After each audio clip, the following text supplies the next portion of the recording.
C'est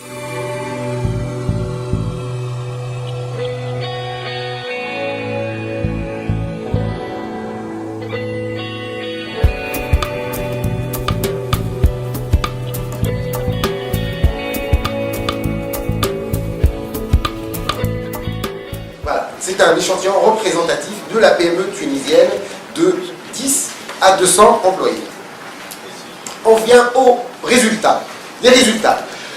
Premier point sur le climat des affaires. Premier point sur le climat des affaires, qu'est-ce qu'il en sort? Il en sort la chose suivante, c'est que les dirigeants de PME, quand on leur pose la question quels sont les facteurs qui constituent une contrainte sévère pour vous aujourd'hui, pour le développement de votre entreprise, hein, le développement de l'entreprise. Quand on pose la question sur le frein au financement des PME,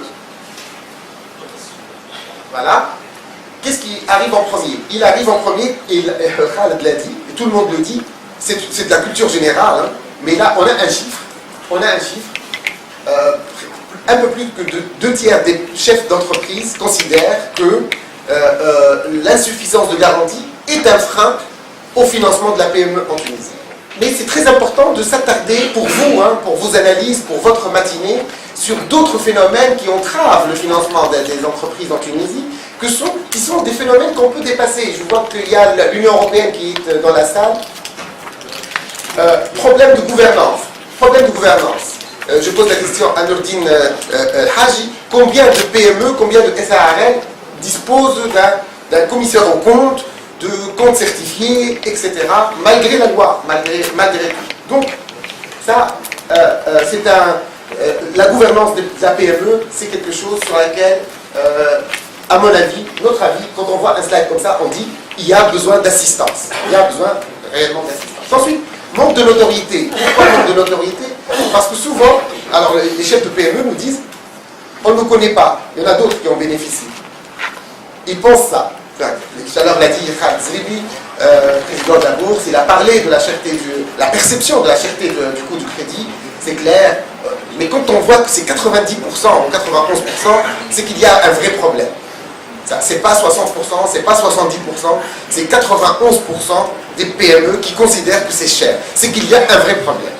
Le problème, est-ce qu'il est dû à ce débit de caisse, parce que c'est le crédit auquel accèdent le plus les PME, il est cher, 9,5, mais parfois il monte un peu plus, et il le considère cher.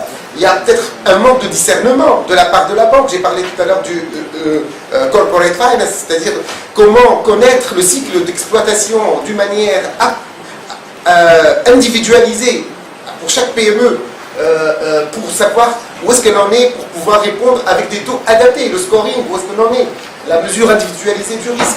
Le problème de la centrale des bilans, son absence pèse sur l'appréciation du risque, qui donc en fait un risque global pour tout le monde, et tout le monde pense globalement que c'est cher.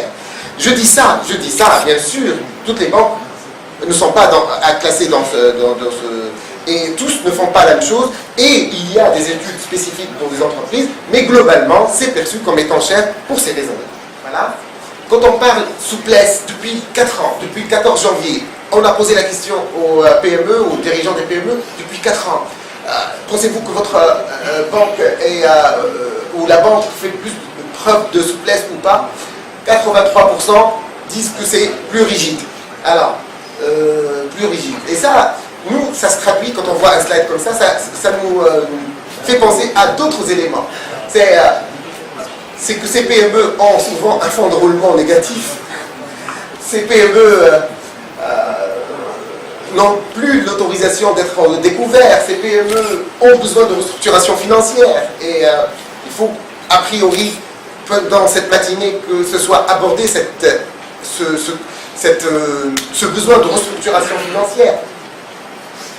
Alors, quand on leur a dit, allez, est-ce que vous faites appel au financement, par exemple, de l'exploitation, un crédit type exploitation, 14,8% oui, mais quand ils l'utilisent, ils en sont à 2 tiers satisfaits. En fait, je vais vous dire, chaque fois quand on accède à un instrument financier, le peu d'entreprises qui accèdent aux instruments financiers, ils en sont à 2 tiers satisfaits.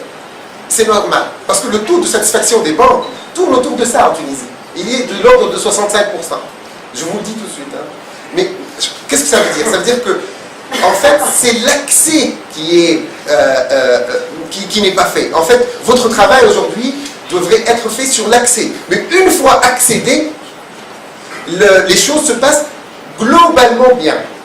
C'est ça que ça veut dire. Et c'est dommage qu'on ne fasse pas accéder un plus grand nombre. Le niveau de satisfaction par rapport au droit, alors, cette question-là, c'est classique. La réponse était attendue, insatisfait à 61%. On nous parle beaucoup de problèmes de clarté, de non-simplicité, de non-pertinence, de trop de textes. Et de cette circulaire de 87, ils la connaissent pas très bien.